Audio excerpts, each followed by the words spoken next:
Something has changed within me. Something is not the same. We're gonna get sued. By Steven Schwartz's game.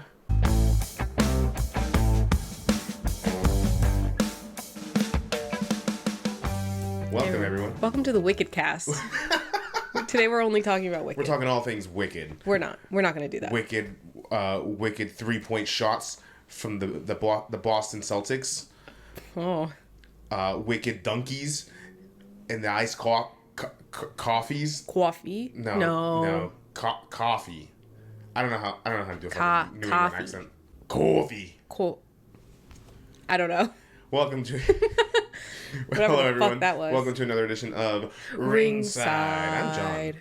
I'm Kendra. It's been 1 week since you looked at me. I'm in a musical mood today. Apparently. I'm always in a musical mood, though. Yeah. So that is always. Whether it's welcome or not. Frequently not.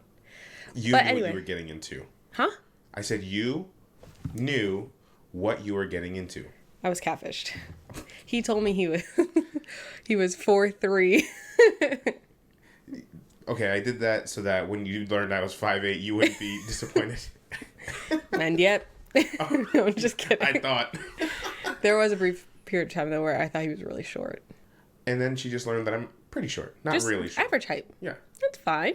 Yeah. Nothing wrong with that. Thanks. That's not what today's podcast is about. Yeah, that's that we can talk about that never. So today we have a lot to talk about from the last week. Truly from like the last week. Yeah. It's been a busy week. The big game happened. Yeah, you know. And hey, you know what? I called it. Both teams did their best, had a great time. I don't know if the 49ers had a great time. Yeah. He has nothing to add to that conversation. Yeah, sure. They looked like they were having fun. They were playing when they lost? Yeah. Yeah. Well, they didn't have to lose, from what I understand. And then they did. That's a good way to look at every sports game. Yeah. They didn't have to lose. Yeah. They just chose to. You know what they did? They brushed it off like men. Like men. They brushed it off. They didn't complain about, I got to finish my story. Yeah. You know, but we'll get when to will that. the 49ers finish their story? Against the Kansas City Chiefs. They're going to 3-peat. When will anyone finish their story against the Kansas City Chiefs? I don't know. They're pretty unstoppable. When will the Dallas Cowboys begin their story? That's a sore spot. Cody Rhodes being drafted to the Dallas Cowboys so he and can he's finish the one that story. brings them to a fucking Super Bowl. I would love to see that. I would love to see him go into every different sport and finish like to a team that's not gone to the championship, go all the way to the championship and then fucking lose because that's what he's best at. Hey guys, I didn't say it. I'm joking. I didn't say it. Sorry, I got Bloodline Rock on the mind. Yeah. But anyway, lots of stuff happened. But let's start with the big game. Should we actually date today's? Just so future generations understand what we're talking about. Sure. Today is February 17th. 2024. 2024. The year of our Lord. Yeah, so last night was Smackdown. It was Friday Night Smackdown. And last weekend was the big game. Right. 48. Big Game 48 is what it was called. 48? 58? 58. You did this last time, I did it too. 58. Yeah. Big Game 58 is what all the promotional materials. So you're talking about dating this, and you're going to confuse everyone. Sorry, it's not 10 years ago. It's now. Or is it? I mean... Anyway, so that's like the sphere of reference that we're talking about this past week since the Super Bowl. The big game always brings with it. I think we're okay. I don't think they're going to come after us for our 2 pennies that we make off of this. Listen. They're litigious. That's right. But with the big game and the big ads that play during the big game, there's always a lot of news that comes off the back of that. And this year, no different. So lots to talk about today. Yeah. The 2 movie trailers that we talked about last week that we were anticipating, we did indeed get. And I'm super excited about them. The first, we got the official trailer for Deadpool 3. But only it's not called Deadpool 3. Kendra, what's it called? It's called Deadpool and Wolverine. Deadpool and Wolverine. Which is cute. Yeah. And I like it. It's adorable. Have you seen the poster? Yes. With the like best friend necklaces? Yes, I love it so much. Yeah. It's funny because this reminds me of what I did at work this week. I did a rundown for all of my coworkers who like aren't chronically online. I'm telling them everything that's happened. And it's pretty much this exact like what's on the docket for today. And there was like some confusion because it said during the preview that this film is not yet rated. This is going to be a rated R film. And I had to convince a lot of people on my team that it was going to, in fact, be rated R. Yeah, I think it's going to be... I don't know. Okay. I love Deadpool. Mm-hmm. I liked Deadpool 2. I'm really hoping we swing back and surpass Deadpool, or at least reach that same level of meta, fourth wall breaking, but not gratuitous like it felt like it was in the second Deadpool movie. Right. Now listen, Deadpool 2 has one of our favorite visual gags from any superhero movie, where Cable's shooting at him and he's pretending to slice the bullets with his knife, and they're all just going directly into his body. That is really good. I'll say it was still good. It definitely had its strong moments, but overall I just felt like Deadpool is a better movie. What I loved about this trailer was that we just got a little bit of Wolverine. A little taste. A hint of Wolverine.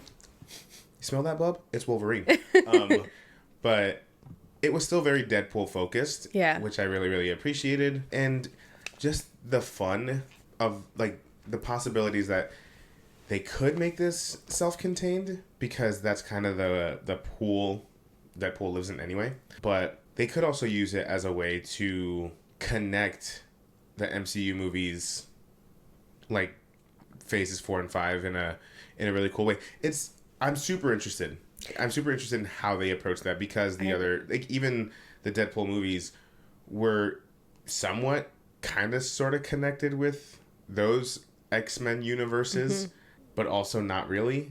So I'm interested in seeing how that factors in here. Yeah, just from watching the trailer, it seems like we're getting connective tissue and possibly like retconning maybe of the Fox like mutants library. Right. Or like X-Men, I should say. And the MCU. And I'm excited for it. I like how much Loki we're seeing in the trailer for Deadpool 3. Deadpool and Wolverine. If you haven't watched Loki, apparently now you need to, because I mean it was going to be relevant to everything in the future anyway. But I'm surprised it's Deadpool, but also not really the way, because how Deadpool 2 ended. Yeah, exactly. But it also, as much as that excites me, it also scares me, because now, like you said, Deadpool has been pretty contained. References aside, because he's going to reference everything and anything, even his own cinematic universe partners. But story-wise, we got two pretty contained until the end of the second one stories. And I'm worried that introducing plot points to further phase 5 of the MCU, phase 6 of whatever's to come, I worry about that being successfully integrated into a Deadpool story. I just don't want it to become too much, because I think that's where a lot of criticism of more recent Marvel properties, like MCU proper properties, whether that criticism is valid or not, I think it's because they have to do all of this work to connect all of these properties together while pushing this big overarching story forward, while doing whatever the individual movie is supposed to do. Right. Whether that's introducing a character, introducing a team, like the Marvels. The Marvels was great, by the way. Yeah. Don't listen to the fucking haters. But it's just like a lot of responsibility, and I don't want to lose the Deadpool in all of the connective work that would have to be done to, as people have been speculating, like revamp the X-Men, revamp the MCU, like fix everything that's wrong. Right. I don't know. It's just like a lot of pressure. Right. And I want it to be great. It would be, if it's able to do all of this stuff and still be like a very solid Deadpool movie, that's fantastic. I hope that that's the case. I'm just nervous about it. I'm pretty optimistic about it. I mean, I completely agree with everything you just said. I'm optimistic because even before the merger of Fox and Disney, they've had a lot of time to work on Deadpool. And Marvel, even after the merger, was like, yeah, we're going to do Deadpool, but we have to figure that out. So I would like to think, because they spent so much time, and because it's the only MCU feature that's coming out, unless Disney is like, hey, Captain Marvel 3 this November. Yeah. I don't know. I'm feeling pretty optimistic about it. I think because Ryan Reynolds, one, still has so much pull over what the character does, was able to get Hugh Jackman to come back on board. A lot of people to come back on board. Apparently, yeah. And because he's working with Sean Levy, who he's done his last few movies with. He did that Netflix like sci-fi movie with. He did Free Guy. So they've clearly they have a good working relationship. So I think because of all that, I don't think he's going to want to put out a movie that's not at least true to the essence of what these movies are. Yeah. And saying we have most of the original Deadpool cast back. And some Deadpool 2. Yeah. So I think it'll be a good one. I'm excited to see Hugh Jackman back, obviously, as Wolverine. But I'm curious, obviously, with the TVA involved, Loki, the Loki series influences all over this. I'm wondering if we see any familiar faces from Loki. They're going to be in the Void, according to the trailer, at least. Oh, yeah, that was definitely the Void. Renslayer? I think we might, if we don't see Renslayer. Maybe a post-credit. Or, a hint that she's there somewhere. I don't know. That's the thing. That's, again, it's what I like so much about specifically this upcoming project. And, I guess just based on the rumors that we've heard so far. Right. But, anything is possible. And that's a good thing and it's a bad thing because, again, it's like wrestling fans getting their hopes up about, who's going to return at Royal Rumble. Some people, maybe, if someone went to Royal Rumble and they spent a lot of money to be at Royal Rumble and then they're like, The Rock's going to be here this year, and then he, doesn't show up and they're really disappointed about it. So, I don't want to fall into that and being like, oh, my God, they're going to get Robert Downey Jr.'s fucking Iron Man back. Right. It's possible, though. Sure.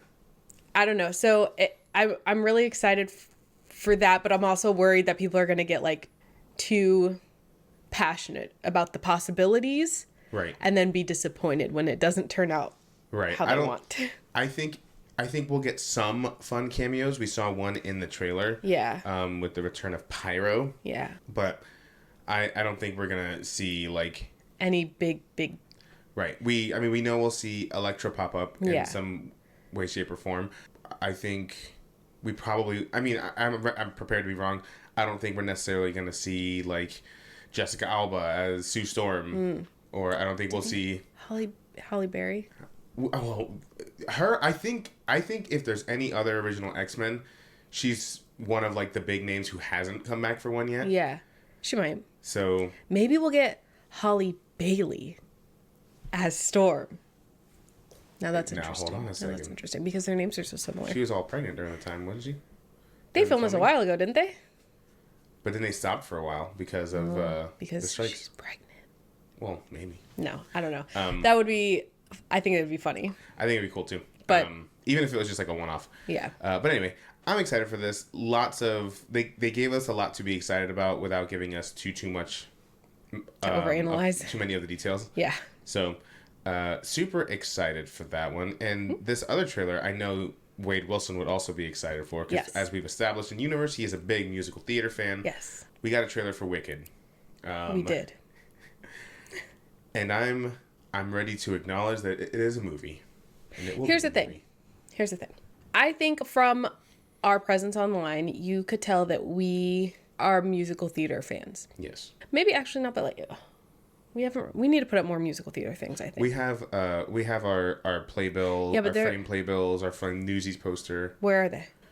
They're not here. But I also think it's pretty obvious that we're not Wicked stans. Right.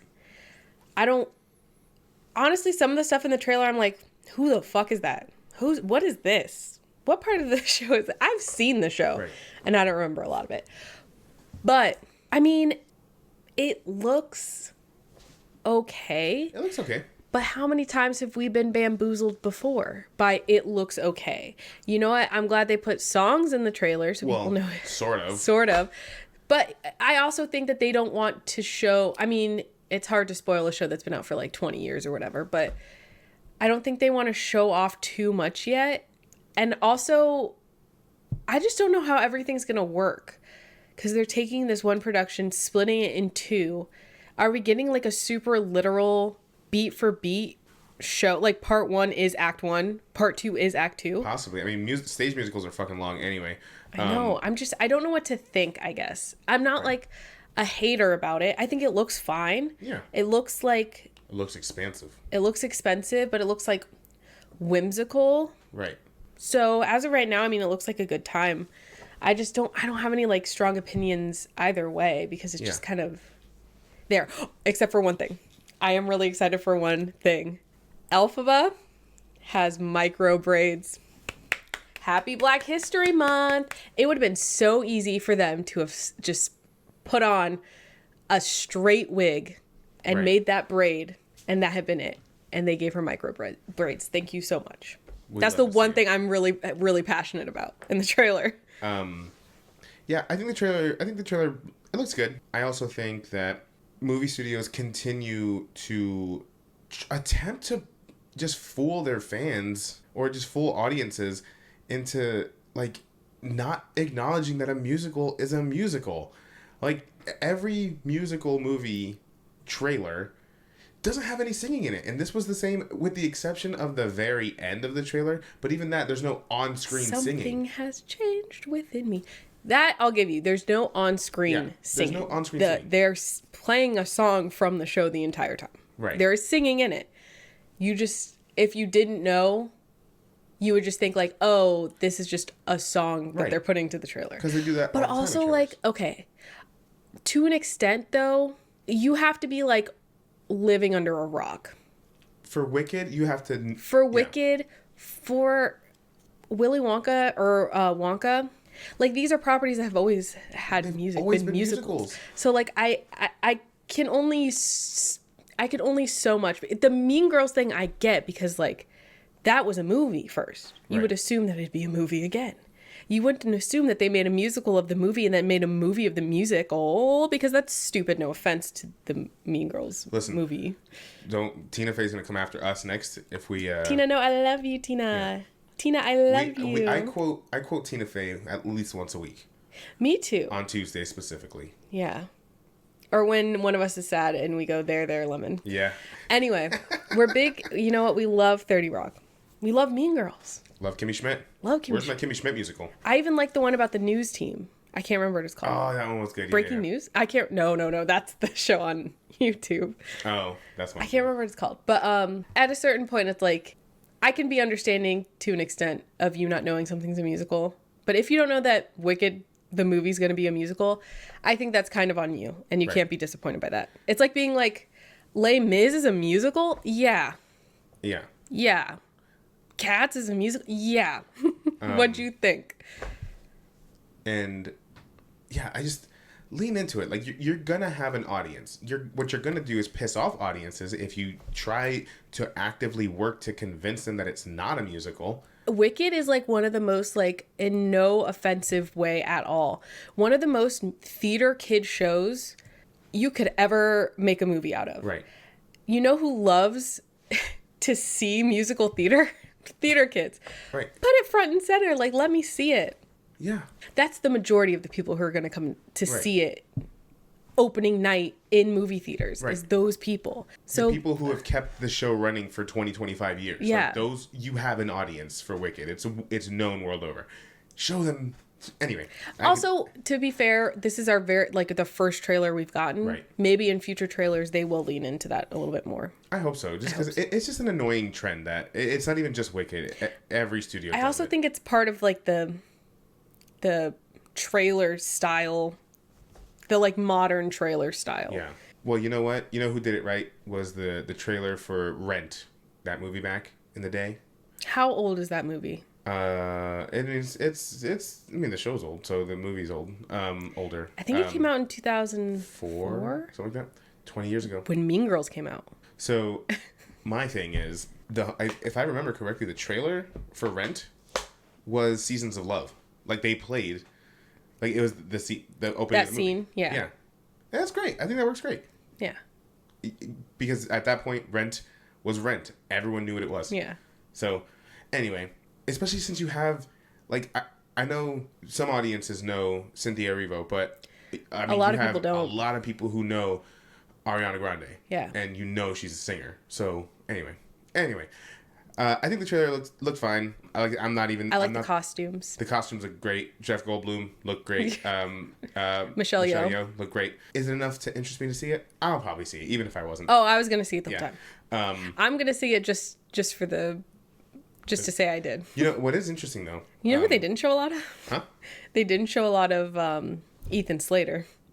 What's his character's name? Fierro? Is that who that is? I don't know. The love interest? The love interest. Ethan Slater. Oh, you're talking about SpongeBob. I don't know his character's name. Is that Bach? Is he playing Bach? He might be playing Bach. Listen, he's not playing Fierro. I don't know very much about Wicked. No, he's not. The love interest is Jonathan... Perez. No. From Bridgerton. Jonathan Van Ness. Close. No. I can't remember his name. They're both on Netflix. No, you have Netflix. I fucking forgot about Ethan Slater. Yeah. I don't think about him. And I think it was very strategic to not put him in the trailer, but also I don't know how big of a role that is. Yeah. But it's just interesting. Yeah. I lost my train of thought. I was going to say something else about... Yeah. Well, yeah. I'm seeing a lot of discussion about Elphaba's, I believe it's called a battle cry. Yeah. Here's the thing. Cynthia Erivo is not going to do the boilerplate standard, boring only because of how long it's been since it was captured on film, Idina Menzel run. Right. You gotta change that. You know who doesn't do that run? Like most of the people who are in that role. Yeah. They just do something their own way. Yeah. So it's open for interpretation. Yeah, and I think it sounds great. It's cool. It's different. I'd rather that than hearing what I just did. Yeah, I mean, you're gonna get a new take on something. So yeah. I think anyone getting upset about it. I've seen some discourse online. Yeah. Now, whether the voice is your cup of tea or not, whether the vocal styling is your cup of tea or not, that's a whole different discussion. But it's nothing worth getting mad over. She's Elphaba, and you're not. Oh. Hater. Oh. So stick that in your pipe and smoke it. Ew. I don't know who that was. I didn't like him. I don't know who that was either. It just, I don't know, something has changed within me. Okay. Something's not the same. All right, let's move on. Anyway, moving right along. On Valentine's Day, hold me close and hold me fast. We got another announcement. It's so sweet because usually Pedro Pascal sends just me a Valentine and 10 dozen roses and chocolate and a steak in the shape of a heart. Oh. That's what he usually sends to me because I'm his Valentine every year because he's the love of my life. I thought you got that for me. You've been getting those as gifts? From Pedro Pascal. Oh. Well, what I don't eat, and like, because this is like a lot of steak, so I cut it in half and I give you part of it. Oh, so it looks like more of a normal steak. Right? I cut it up for you because you can't cut the pieces yourself. Yeah. And then I put it in a bowl on the floor. You eat out of it like a dog. And you top it off with a little gristle. Some gravy I make from the bones. Yes. No, that's all from Pedro Pascal, actually. But it's refreshing for him to, let the world into our love. We got a Fantastic Four Valentine's Day drop, everybody. Yeah, we did. A card. Happy Valentine's Day. Happy Valentine's Day. Strange. It seems almost like it was like intended to be a Christmas card, and they were like, we can't announce it yet. Like, what's the next big holiday? Valentine's Day, sure. And then they just released it there. That's what it feels like to me, 100%. So they put out this. It's kind of a poster, but it looks more like a card. I loved it. I love it. It's so cool. A creative little announcement without it being like a trailer or a teaser or anything. Or just like pictures. Right. The logo that we've seen a million times. We did get a new logo along with this announcement. So we got the announcement of the cast. So we have Pedro Pascal as Reed Richards. A welcome casting. Yes. Fanboys, you can cry. Are people crying? People were upset. Tears of joy. They wanted Why? Some people they wanted John Krasinski. I'm like, we got it. We got that. We got it already. And also, didn't he? I didn't think he wanted to do that. No, I think he did it the once for the lulz, for the laugh. Right. Sam Raimi pulled out every stop. And then And then that's it. There we go. That's all we had. Now, if we would have gotten Randall Park, I also would have been... That would be funny. That would be good. Unfortunately, he's already part of the MCU. Yeah. So I don't think he could be in it twice and no one notice. We have Vanessa Kirby as Sue Storm, and we have Joseph Quinn as Johnny Storm. Yeah. The Human Torch. People were also weirdly upset with that, but like not over here. Not over here. Not over here. Not in these parts. What a chef's kiss. So far, chef's kiss. Yeah. And then The Thing, it's clobbering time, bub. We got Ebon Moss. And I'm not going to attempt to say the second half of his last name. Oh, I was going to say, isn't his name hyphenated? Yes. But I believe he also goes by Ebon Moss, so I'm going to just go with Ebon Moss. Okay. Yeah, I thought... He was from... a lot of people know him from The Bear. We've never seen that show, but he was in Andor. I forgot he was in that. I didn't. A show that I love. So I don't know why I forgot, but I think I'm just due for a rewatch. I think you are. Also, he wasn't like one of the main guys, but no, he was in there. God, I love that show. It was a great show. Oh, it pains me that was like one of the lesser watch of the Star Wars shows, because it's probably the best one. I love I love The Mandalorian. I loved Ahsoka. Yeah. Loved Obi-Wan. I was maybe one of the few that loved Obi-Wan. But Andor is just like, yeah. It's like peak it's Game of Thrones set in Star Wars. Yeah. Oh, it's so good. Anyway. Sorry, I could go on and on about much I know. And Vanessa Kirby, that's her name, right? Yes. Vanessa Kirby was in The Crown, right? Hobbs and Shaw, right? She wasn't Hobbs. She was in The Crown, but I think the most recent thing I've seen her in was Hobbs and Shaw, which wasn't bad. It's funny because I was texting my buddy John from John/John. Go check it out. And we were talking about the casting announcement, and I was like, "Oh, I don't think there's a whole lot I've seen Vanessa Kirby in yet, just because I live under a rock sometimes." And I had made the joke about he texted me and he was like, "How about that?" And he put FF announcement, and I was being silly, and I was like, "Oh, Fast and Furious? Yeah, it's a pretty good lineup." Just being stupid. And then as we were talking, I looked up Vanessa Kirby and I was like, oh my god, she was in a Fast and Furious movie. I completely forgot. I think it's easy to stumble on Fast and Furious actors because there's so many movies that also go into the MCU.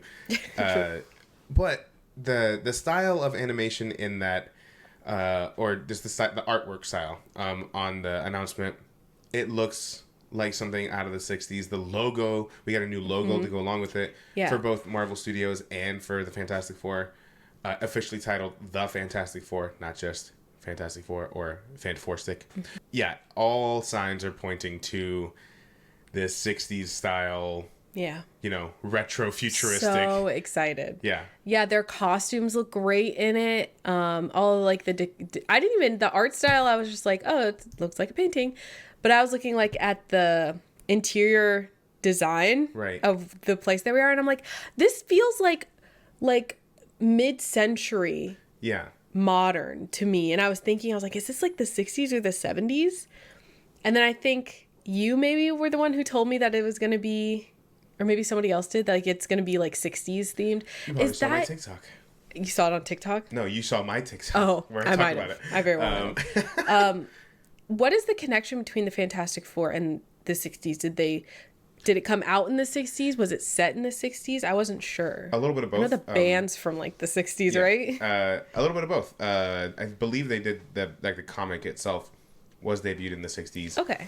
And I think they were like the first like big Marvel. That's why they're called the first family of Marvel. Okay. And also it's a really unique take on, we haven't seen that. Every iteration we've seen of Fantastic Four has been placed in modern. So I'm super excited to see them with this new direction, and also with Matt Shakman from WandaVision. I mean, we talk about all the time how those first 3 episodes, especially when we saw those different decades, was such a cool thing to see in the MCU. Yeah. So I love that we're getting that. And Matt Shakman between WandaVision, Game of Thrones, and I still say his work on Always Sunny makes me even more excited because of how he's able to handle these wacky ensembles. Yeah. But still make every character like flourish. Yeah. So I'm super excited to see if that work with an ensemble, but also the comedic styling that the possibilities we can have with the comedic styles in this movie. I think I don't know. I thought it was a great announcement. I'm super excited for it. Yeah, me too. It was a good, like, not giving us too much, but giving us just enough. Like, we didn't need to see pictures of the cast in their costumes yet. We don't need to see any of that yet. Just give me, like, the vibe. Brief vibe check. Reed's dancing with Sue, and Johnny's just chilling back there. Yeah. The Thing's reading a newspaper, I think. Hey, listen. He's grumpy. He's pissed. He looks like a fucking rock. Keep up on current events and whatnot. That's right. Yeah, but I'm very excited for it. And that's going to be a July 2025 joint. Yeah, so I mean... Allegedly. We'll see if that sticks. I think that movie's been pushed back enough. I think now that we have a cast announcement, I think they're going to... I had to warn all of my, again, coworkers. I'm like, Disney's notorious for moving projects around. So I'm going to give you guys the dates that they're set to release, but like, don't get too excited about I think because we're getting one MCU feature this year, I think we're more likely to see them stick ramp to their, up what they're doing, dates. 2 or 3, going back to 2 or 3 next year. We'll see. But like I said, I think because we got this announcement, I'm ready to be wrong, but I think we'll see it summer of next year. It'll go up against Superman. Yeah, James Gunn's Superman movie. It's also slated for July 2025. Oh. So we are eating good. I mean, yeah. I think James Gunn's going to make an excellent Superman movie. I was going to say, Superman, James Gunn Superman. Anyway, moving right along. So last week, before we recorded our last episode, I put up a post on Instagram on our social media to submit for audience questions, or for audiences to submit questions to us. I don't know how to say that. Yeah. And unfortunately, I didn't see it at the time of the last recording, but we got a question in, and I thought it was an interesting one, so I wanted to just touch on it for a hot second. We had a question from @KatieObbs. Thanks, Katie. Thanks, Katie. Good friend of mine. And she asked, can you dive into some WWE beefs? That's a good question. Now listen, there are literal decades I was gonna say, WWE. I'm pretty sure the WWE is built on beefs. Right, that's kind of their whole thing. We don't have time to like do a dive into them on this program as it is in this episode. Sorry, there's a fly around me. I told you. But I don't know. I think maybe this could be a fun one to maybe do either like a special on, or I don't know. So I like the idea. Yeah. It gives me some ideas for some stuff we could do in the future. But there are some favorites of ours that I think we can maybe just mention. There's also a really great docuseries. I think it's on A&E. WWE has programming on A&E. Yeah. So it's called, I believe it's called WWE Rivals. And you could probably watch it on Peacock or Hulu, or maybe on their website if you don't have cable. Figure that out. But there is a docuseries out there about this exact thing. And it's like hour-long episodes per beef. Yeah, and it'll give you a good example of, matches and segments and some backstage drama. Mm-hmm. That could be fun. And listen, this is like a lot of historical knowledge of WWE that I lack. So the beef that I know about is like, it's either iconic or very recent. So One of the first things that I thought of when you posed this question was The Miz and Daniel Bryan. Bryan Danielson. Yeah. Because they seem to have legitimate problems with each other. Apparently there was some like infamous, what was it, like Talking Smack Day? Yeah. They had like a talk show. And The Miz just kind of like went off. Well, because Daniel Bryan told him that he told The Miz that he thought Miz wrestled like a coward. Yeah. That he wrestled like someone who didn't like to get hit. Yeah. And this is while Daniel Bryan's out with an injury. And Miz went off. He's, I've never been injured. I'm still here. I'm doing this week in, week out. And like, he gets so heated to the point where like, there's literally like, you can see his eyes like welt up with water, and he's just like into the camera. It's pretty masterful stuff. I don't know if that was like, I think it might have been just like a partial work. I think but part of it I feel like he felt that in his soul. Yeah. The one of the most iconic, I think that's probably helped shape the landscape of WWE now. Two of them involve Stone Cold Steve Austin. Stone Cold Steve Austin and Vince McMahon Yeah. is one of the greatest rivalries Yeah. in which Mr. McMahon, excuse me. Yeah. We'll talk about the character. But also maybe Vince. Well, now The world, the United States versus that's the best Vince WWE McMahon. beef is the WWE universe against Vince McMahon. Because Austin was this like really big like anti-establishment figure of the time. So there's a lot of great stuff there. The Rock and Stone Cold Steve Austin, one of the greatest, rivalries of all time. I don't care what anyone says. It's CM Punk against everyone. But he's had CM some, Punk he's against had some himself. good ones. But yeah, there's a lot. Dominic Mysterio versus Rey Mysterio. Eddie Guerrero and Rey Mysterio. Yeah. This is a fun one, and I urge you, if nothing else, go back and watch this match.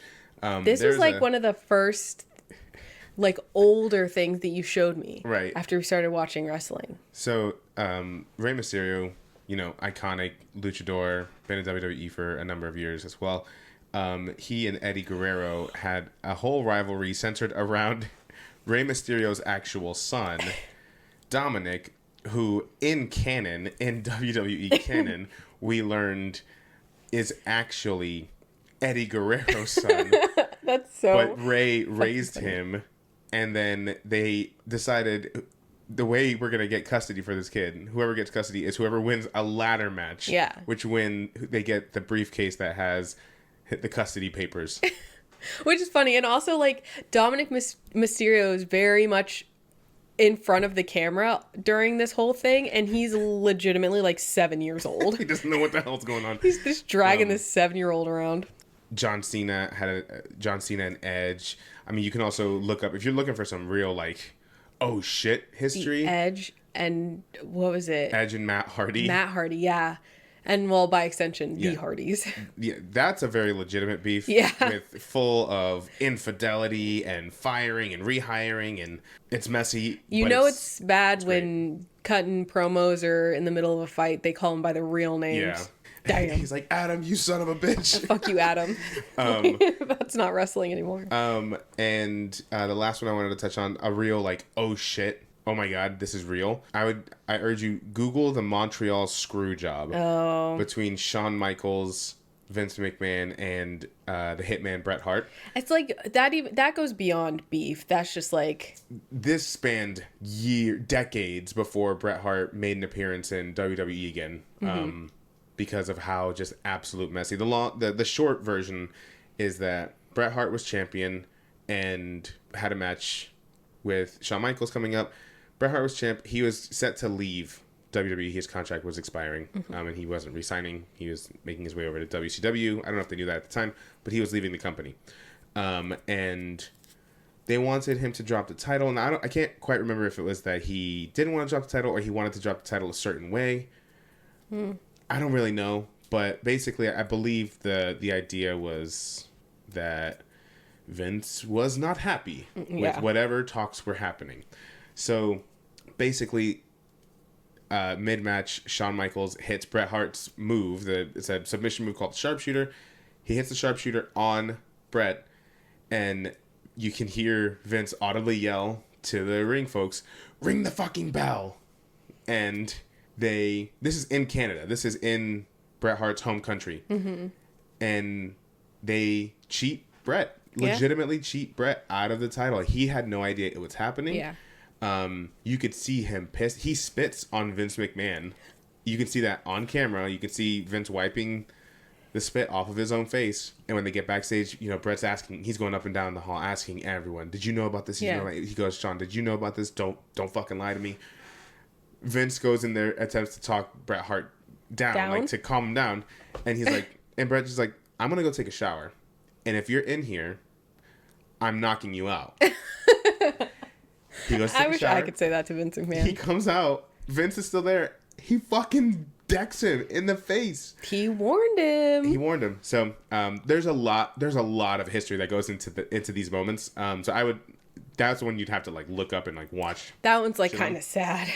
Yeah, but eventually all parties did make amends. But it took like 20 years for it to happen. But yeah, so there's a lot of entertaining stuff, but there is also a lot of like, But that's also the fun part about wrestling is that you never know. You don't really know how legitimate the beef is. Right. Speaking of WWE, some more recent events, some more current events on the latest episode of Friday Night Smackdown. Y'all, it happened. It had happened. Well, it happened. And then it happened more. Anyway. Anywho, you're right. It happened, sort of, but now it like officially happened, mm-hmm. where we knew we were getting a heelish Rock, but now we've got we don't even have Hollywood Rock back. Okay, we've got Bustelo Rock. No. Oh man, we have who I like to call Bloodline Rock. Who everyone likes. I mean, who was the first person who called him Bloodline Rock in this household? No, lying again. JMP. Just dox yourself. Yes. So we saw the tides turning at the end of the WrestleMania press conference. Mm-hmm. You don't stick up for your enemy and slap the shit out of the world's most beloved person of color in Black History Month for your Cody. enemy. Yeah, Cody Rhodes. So I think everyone was kind of expecting that the next time we'd see The Rock, he would be, if not completely aligned with Roman Reigns and the Bloodline, then maybe on the path towards that alignment. Right. I don't know if anyone was truly prepared to receive what we've come to now know as Bloodline Rock. Right. Full heel, fully aligned, seemingly, with the Bloodline, throwing up his ones that looked like an L. Did anyone else catch that? Oh, yeah. A lot of people noticed that. Don't know what that means. So, I don't know. We're in a very interesting position. Did anyone think that we would be here that Friday when Cody Rhodes was the one who announced Rock coming out and telling him that he spoke with The Rock and that's why he's not challenging Roman Reigns? I don't know. We're just in a very different position than when we started. That's why we always say to be patient and to see what's coming before making a decision. And I'm still at that point where, like, I don't know where The Rock's true allegiance lies. Well, I think it lies with The Rock, first and foremost. Right. I just don't know if this Bloodline thing is real. I don't know if the Cody beef is real. That could have been staged. They could have planned that. Listen. I don't know. Listen. Couple things. One, we got a full, like, that was like an Attitude Era, ruthless aggression Rock we got there. More Attitude Era than anything else. Like, he was fully, like, you know, going directly at the audience, calling specific people in the audience out. And so much to the point where he was being ruthless toward the people of Salt Lake City. And you know what happened? They started chanting Rocky. That is exactly what happened when he went heel back in the day. Mm. When he went, because everyone, die, Rocky, die, we hate you. He went heel, and then because of that, became the biggest star. Yeah. And, like, he is just a master on the microphone. He hasn't wrestled a lick yet. He's had those little skirmishes between, you know, Austin Theory. He hasn't needed to. He hasn't needed to. He, truth be told, he doesn't need to. But I want him to. We want him to. He has to. But, yeah, I thought it was such an amazing segment. Yeah, it was a good promo. It made me feel like a kid again. Yeah, John looked over at me, and he's like, "You're so lucky." And I was like, lucky? And he was like, because this is like, you're getting to watch this live for the first time. I've never seen The Rock, like, just, like, go fully in on the people ever in my life. He's like, you know, he's like, you and your 50 wives, your inbred children. That was funny. Sit your fat asses down. I'm sorry. Like, if the Mormons got offended by that one, I do apologize, but, like, you had it coming. And he was like, your crybaby bitches. Like, yeah. He was, like, going in. Yeah. And I think he called the guy in the audience a fatty. Which he did, which is, like, That's like a thing that he does. He did that in the past. I saw one guy in the audience who was like, I didn't say that. So it was so cool. And watching Jimmy's reaction the whole time was like, man, I don't know. It was such a great segment. Ultimately, here's the thing. We've seen it a couple times where, like, you know, when The Rock joined forces with the McMahons and he became, instead of the people's champion, he was the corporate champion. It's really good. The corporate eyebrow, right? It's really good. We've also seen Stone Cold do it. So, like, if Cody Rhodes is saying, this is just me having fun, y'all. This is just me. Ultimately, I'm just here for a good time. But just for having fun. If Cody Rhodes means what he says and says, I want to take everything from you. What if I bring The Rock back? What if I bring The Rock back and I get him to join the Bloodline and he takes the Bloodline from you? That's what I'm saying. Costs you your championship. That's what I'm saying. Yeah. That'd be like high level, big brain moves from Cody Rhodes. And listen, we were all like, because The Rock slapped Cody Rhodes because Cody Rhodes was talking about his family. All Cody Rhodes said was, your grandpa would be disappointed in you. Does that seem like a valid enough point to escalate to slapping another grown man on the television? Did The Rock do it? Then yes. I'm just saying it'd make more sense if that was planned. Also, something that you reminded me of last night, who sent Solo Sikoa to the Bloodline? The Elders. The Elders. That's interesting. Who's older, Roman Reigns or The Rock? The Rock. The Rock. La Roca.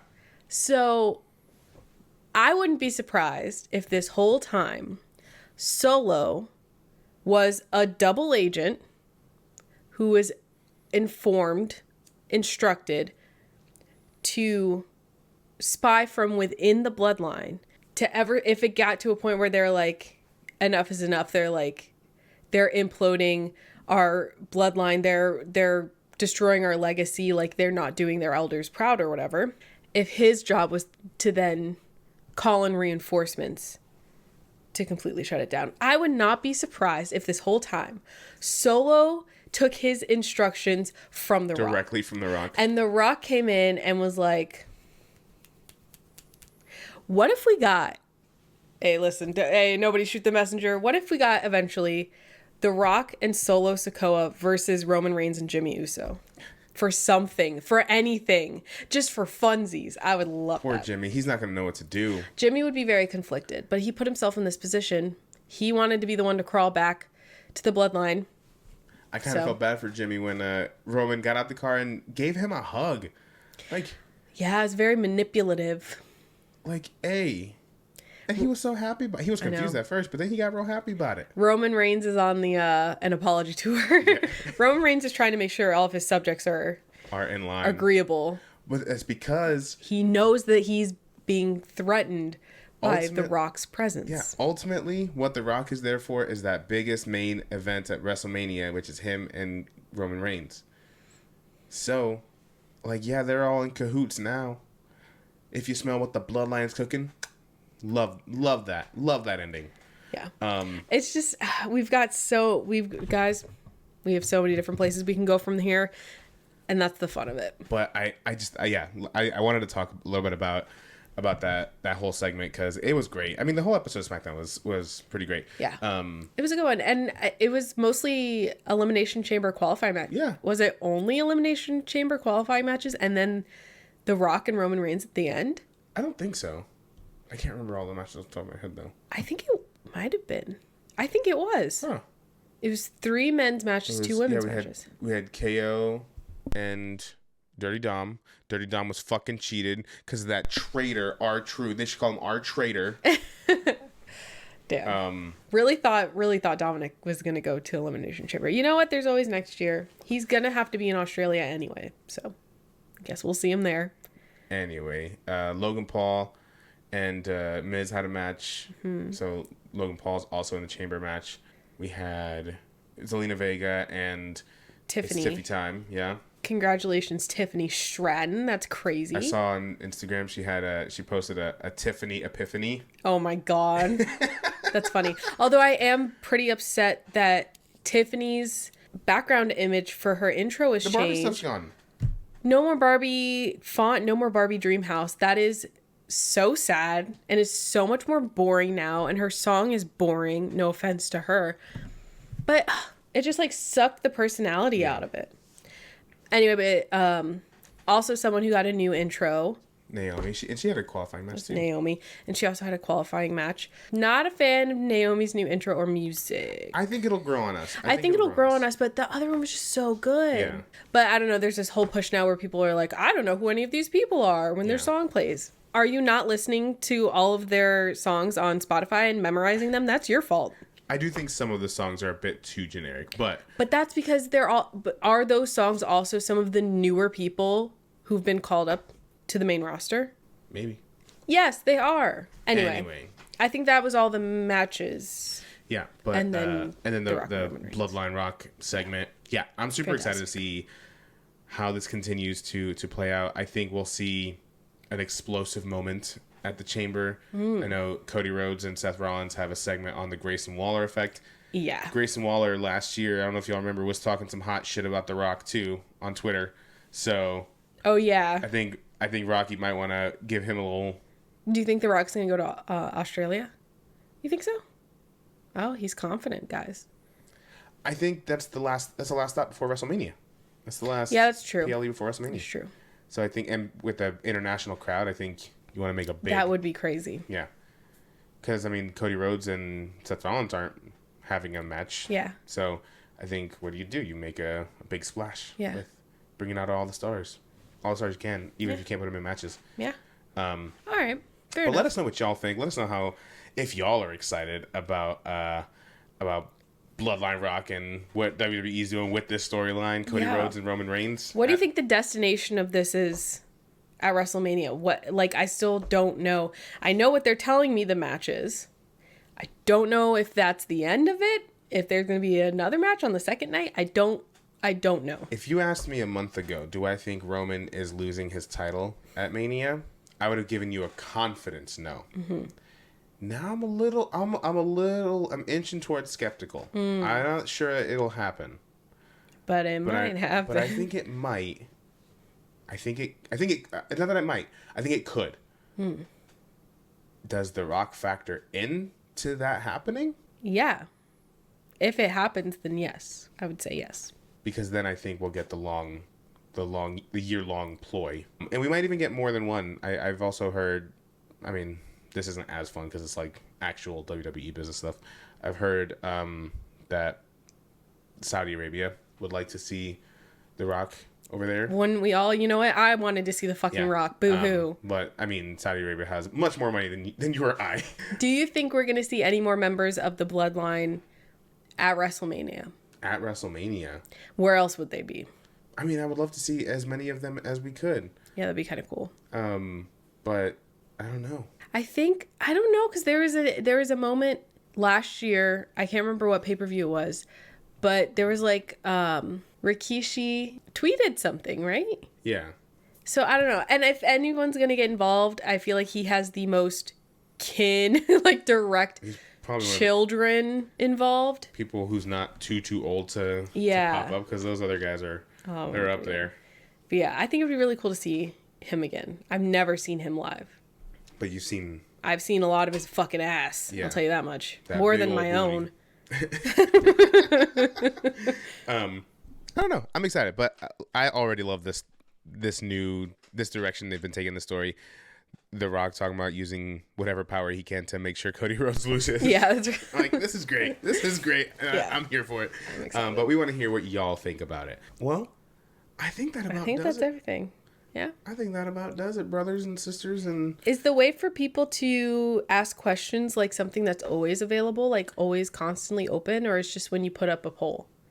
Usually they can do it whenever they want. But if you keep an eye on our social media at Perez Periodico on most social media platforms, you can actually drop we usually do poll questions, or we'll put up a post where you can comment under, and you can throw in a question to possibly be featured on one of the episodes. We would love to kind of hear more from y'all and engage with y'all in that way. And you can ask about whatever it is you want, whether it's WWE related, whether it's movies, TV, theme parks, K-pop, our cats, whatever. We're happy to answer just about anything. I mean, as long as we're somewhat qualified to answer it. Yeah, don't ask us about like neurosurgery. Yeah. I'll Google it for you, I guess. If it might take a while to return that answer. The only thing I'm neuro is neurotic. The only thing I'm neuro. I don't know. I had an accent. Is neurodivergent. Oh. What? I don't know why I wasn't expecting you to say that. I thought that's what you were gonna say. Yeah. The only neuro you are is neurotypical. No, it's not true. That's not true. That's not true. If y'all could have seen the way y'all could have seen the order of operations and thought process for the way that John cooked lunch today. Nothing typical about that. I did pretty good this time. I did better. Okay, she hate me for my ADHD. Okay. It's so funny watching you cook because you'll like do something and you always watch something while you cook, which is fair because I do the same thing. But you'll be doing something and then you'll pause to watch whatever you're watching for a little bit and you go and you continue on. And I'm like, no wonder it takes you forever to make anything. He's just getting distracted by his little TV show. Let him chill. Let him cook. Literally. Anyway. You can cut all that. Yeah, give us a follow on the social medias, all of them. Subscribe to us on the YouTubes, all of them. And stream this podcast wherever you can. All of them. Every episode. Do it. And yeah, we'll be back at you with another episode at some point. Oh, we're also going to be doing a pre-preview this upcoming Thursday, talking about Elimination Chamber in Perth. We usually do it on the day of that premium live event. But unfortunately, it's going to be at 5 in the fucking morning. Yeah. We're going to go ahead and do it a couple days early, so we'll make some predictions about the upcoming Smackdown as well as what we think and hope we'll see. We'll make predictions about the card. Thank you. Hey, no problem. I learn. And that's about it. So follow us on Twitch as well. There's a man outside. Buscella sees the man. He does not like the man. Oh, God. He sees the man. Thank y'all so much for tuning in. Thank you. And we'll see y'all in the next one. Peace. Bye.